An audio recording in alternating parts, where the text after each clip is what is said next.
I turned 18 on a gray, overcast Tuesday.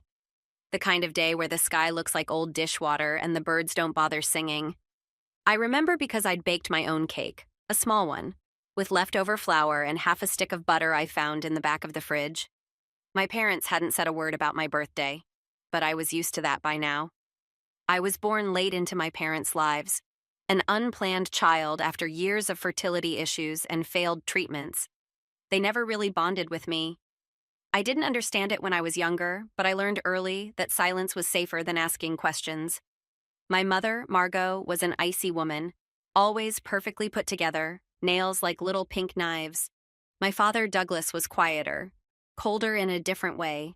He never raised his voice, but somehow he always made you feel like you were standing in a courtroom and you were already guilty. That day, I sat in the kitchen waiting for them to come home, wearing a second-hand dress and lipstick I'd found in the discount bin. I just wanted one kind word, one glance of recognition. Instead, they came in holding the hand of a small girl. A stranger. She couldn't have been more than 5. Tiny, pale, with huge brown eyes and messy hair in uneven pigtails. She clutched a stuffed rabbit so tight I could see her knuckles. "This is Clara," my mother said calmly. "We've adopted her. She'll be your replacement." I thought it was a joke. I even laughed awkwardly, but then my father stepped forward and laid an envelope on the table. Inside was a one-way bus ticket to a town I'd never heard of, leaving in 7 days.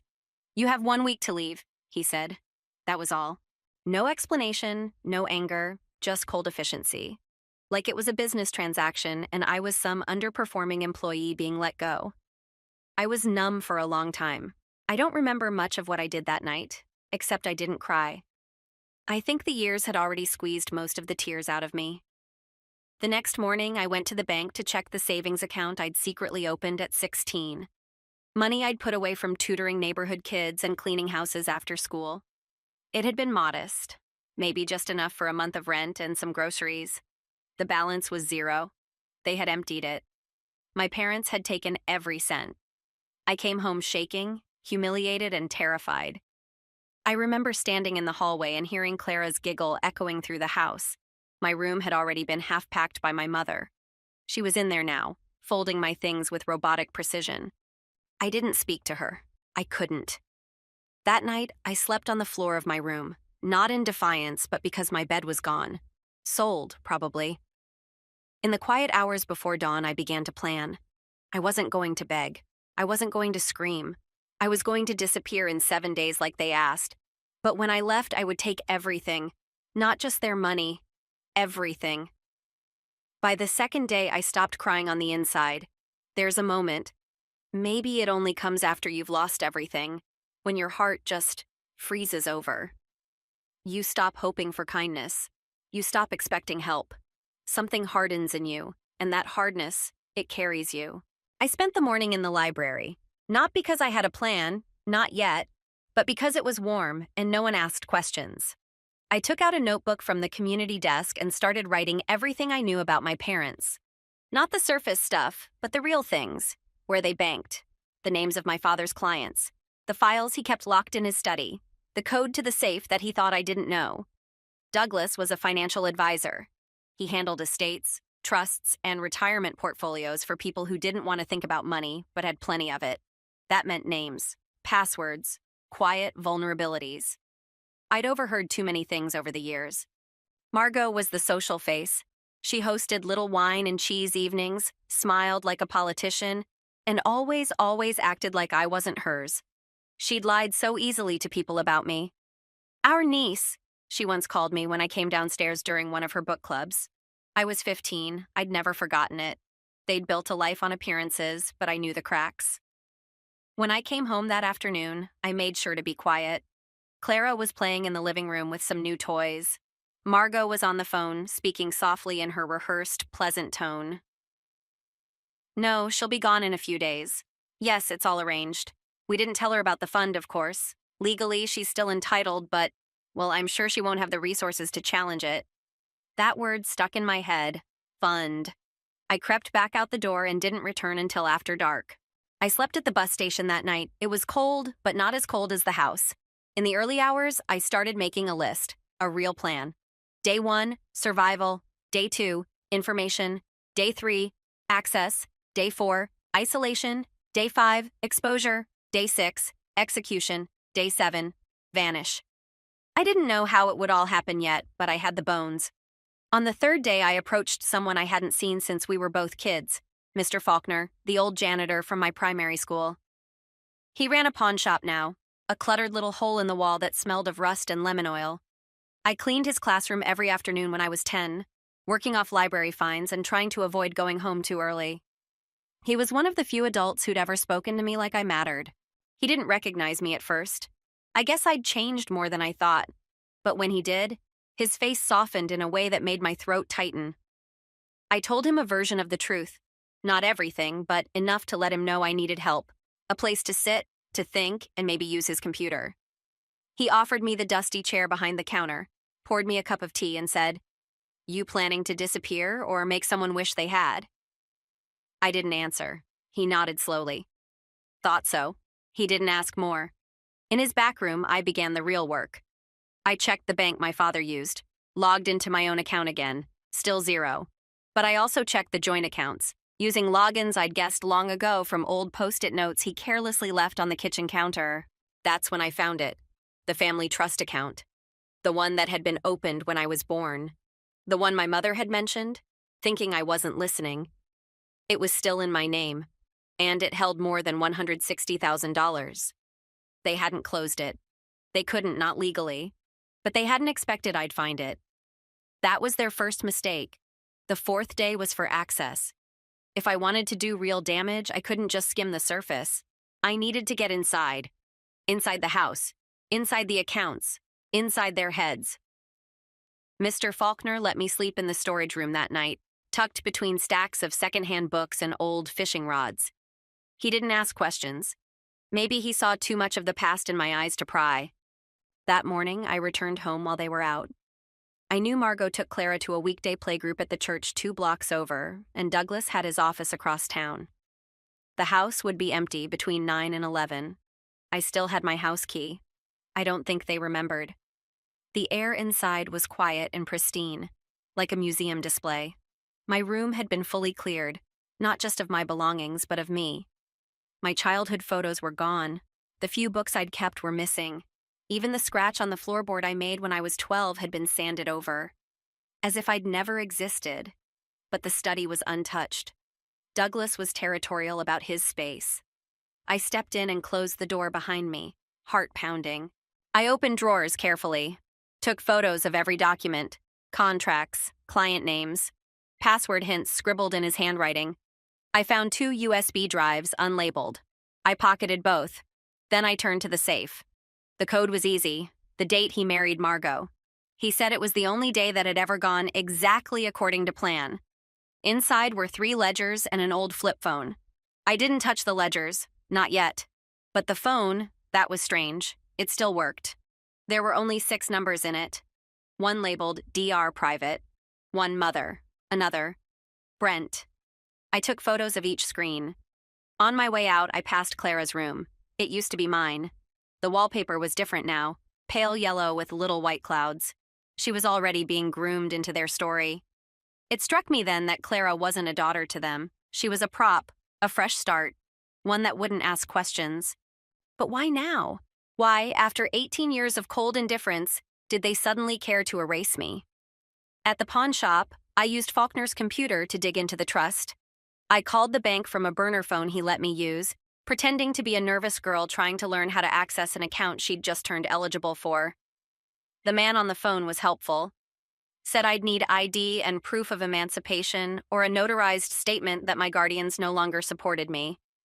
Easy enough to fake, especially with a little help from the copy shop downtown and a forged signature from a form Margot had filled out last year. I still had a photo of it in my phone. The trust was reachable. I'd get it by the 6th day. But I wanted more than just money. That night, Mr. Faulkner sat beside me as I looked through the files. "You're digging deep," he said softly.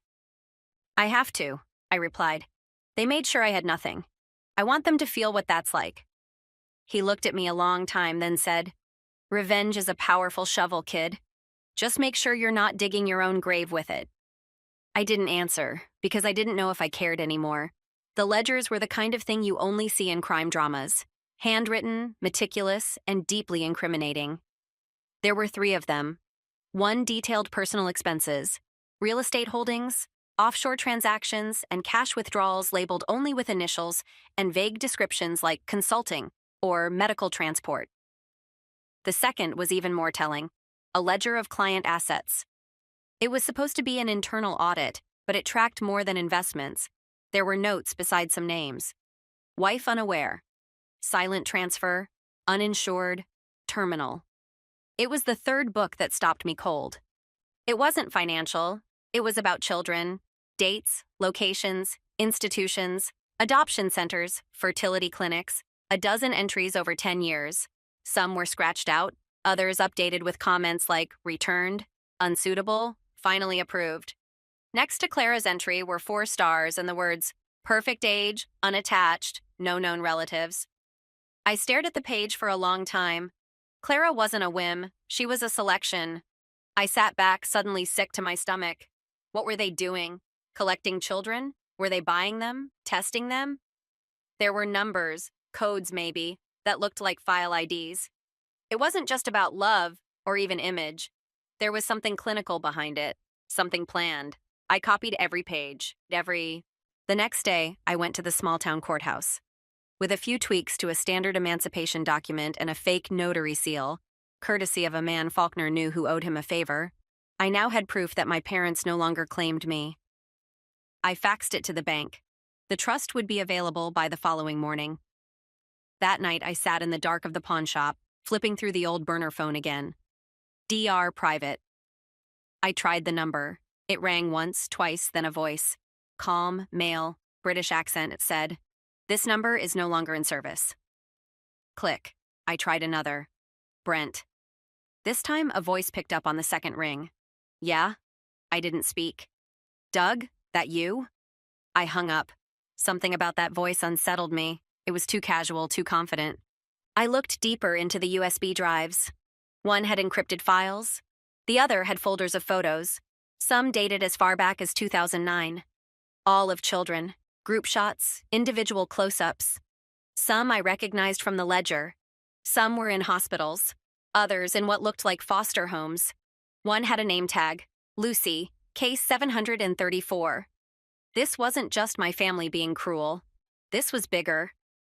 That night, Mr. Faulkner came in to check on me. "You look like you've seen a ghost," he said, setting a cup of soup next to me. "I think my parents are involved in something wrong, illegal, maybe worse."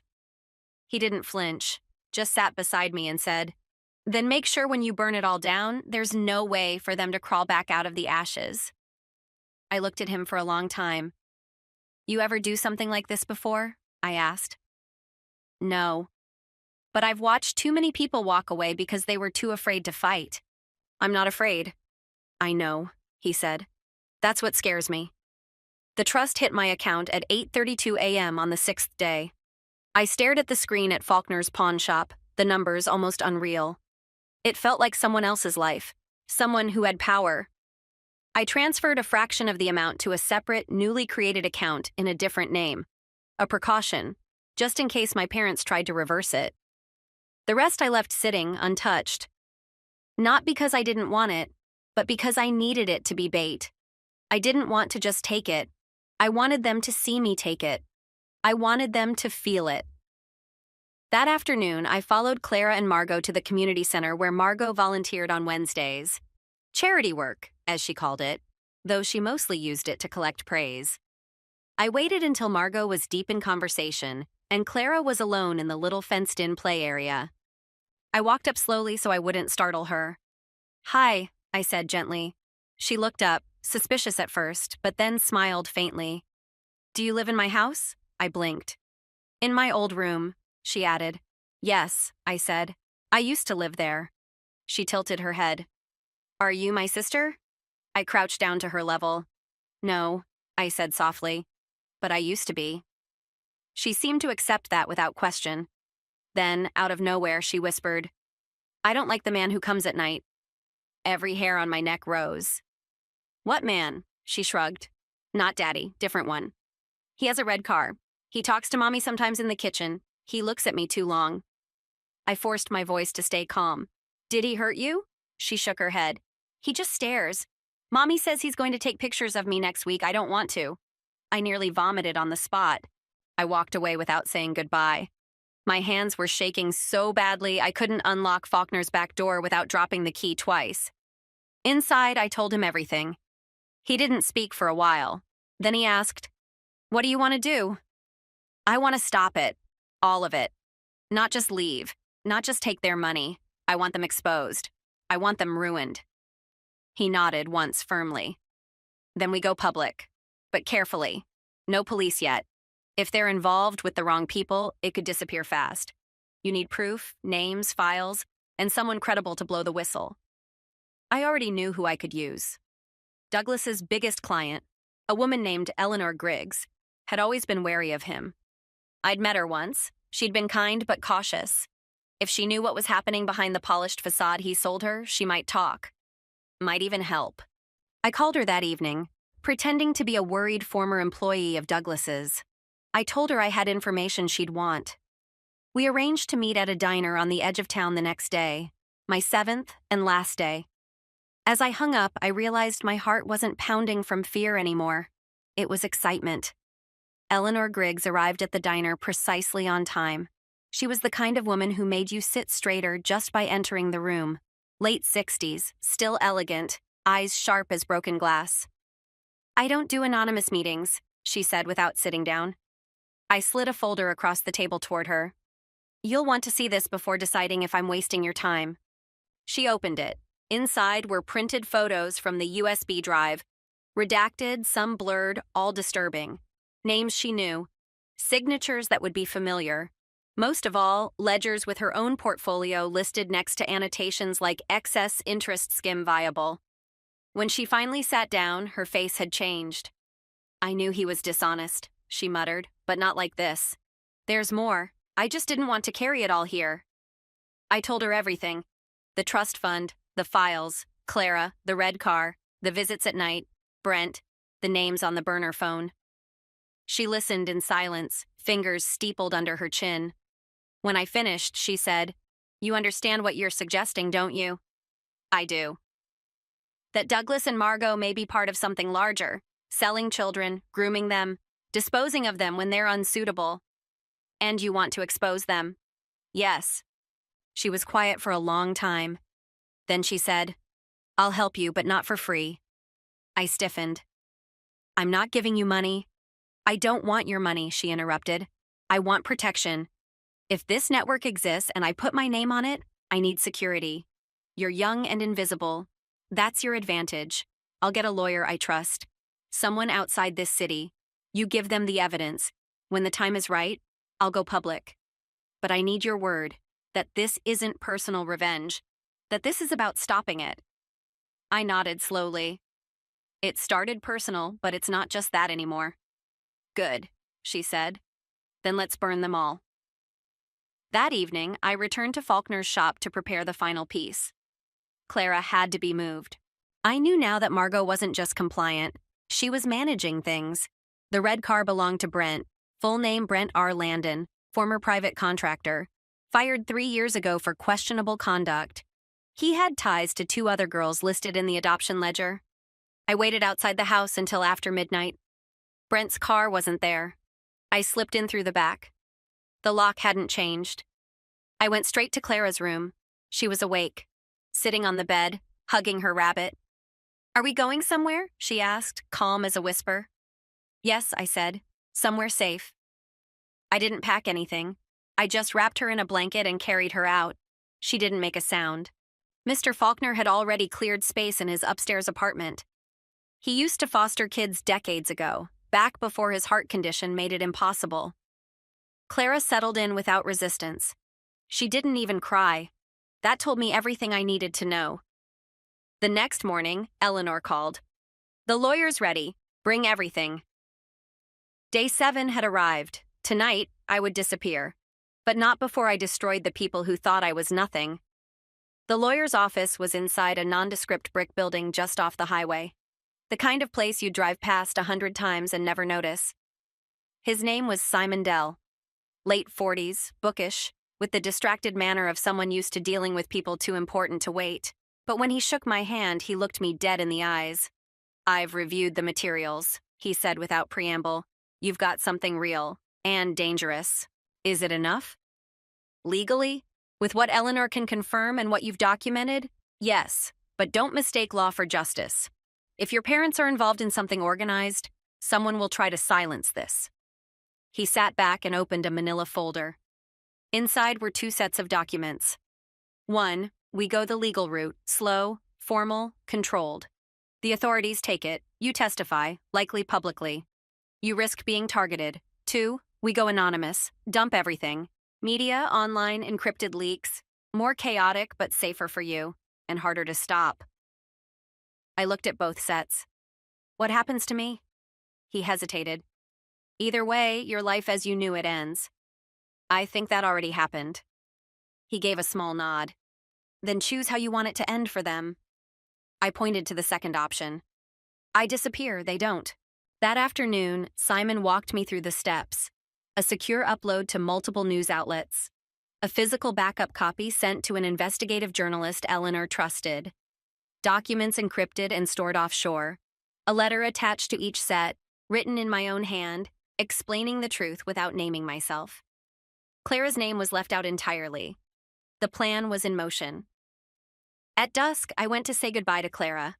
She was curled up in a blanket on Faulkner's couch, watching cartoons. When she saw me, she didn't smile, just looked at me with that eerie, knowing calm. "I'm staying here?" she asked. "For a little while." "Will you come back?" I hesitated. Then I said what I wished someone had said to me when I was her age. "Even if I don't come back, you'll be safe, and you'll be loved." She nodded like she understood more than she should. Mr. Faulkner walked me outside. We stood under the porch light, quiet.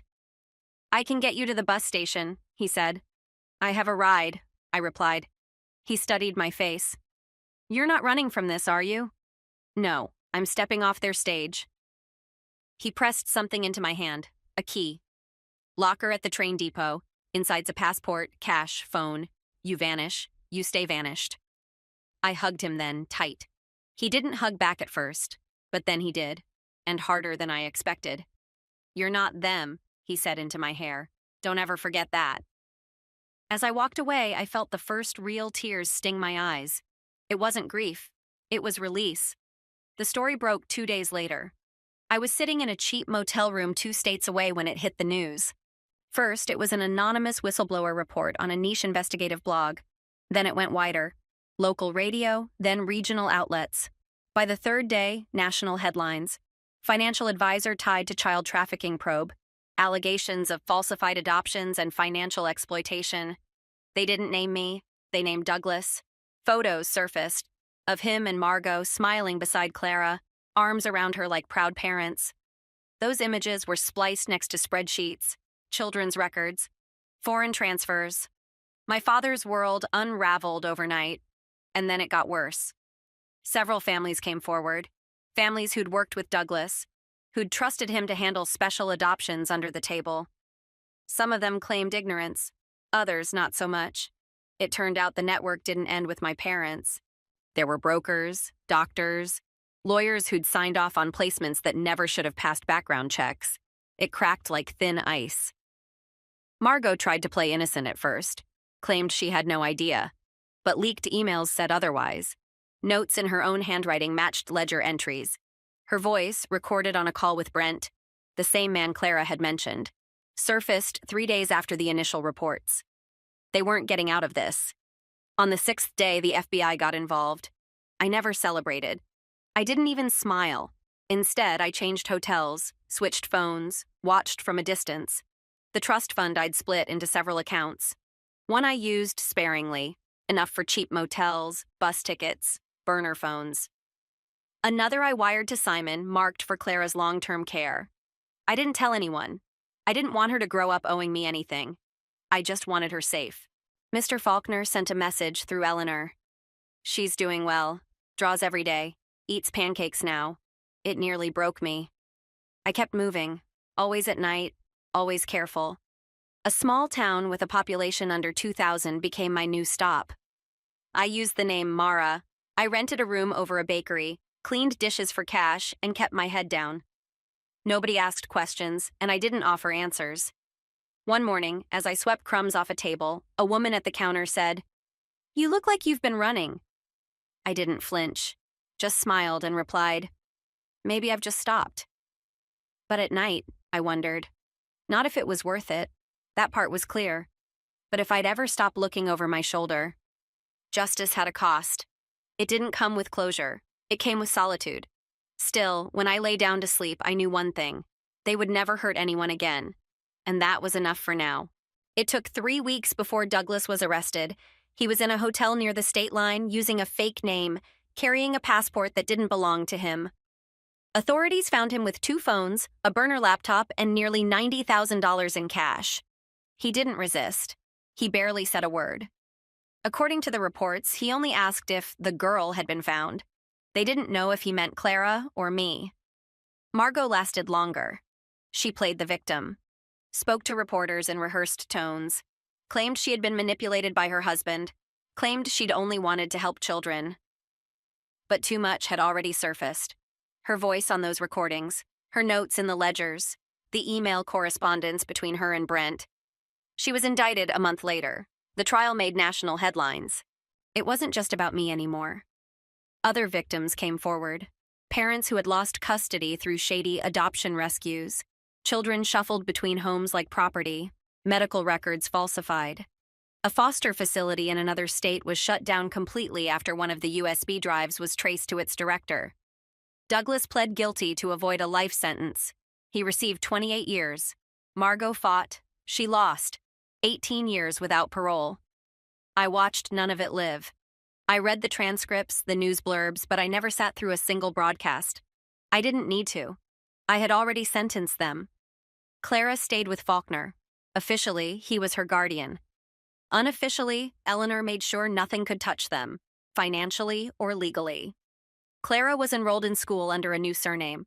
A sketch of a rabbit she drew was taped to Faulkner's fridge. She didn't talk much about what came before, but she smiled more now, laughed sometimes. That was enough. As for me, I kept moving. I never stayed more than a few months in one place. I used different names, paid in cash, lived in the quiet corners of the country. I didn't need much, just silence, just space. Some nights I'd walk until dawn. Others I'd lie awake and wonder what kind of person I would have been. If they'd loved me. If they'd kept me. If they hadn't handed me a bus ticket and a deadline like I was a mistake they were finally correcting. But those thoughts always ended the same way. I survived. I didn't become like them. And I made sure they couldn't do it again. That had to mean something. Maybe not forgiveness, maybe not peace, but something. One morning I got a letter. No return address, just a drawing inside. Crayon on printer paper. A rabbit, purple and gold, with the word safe written underneath in crooked capital letters.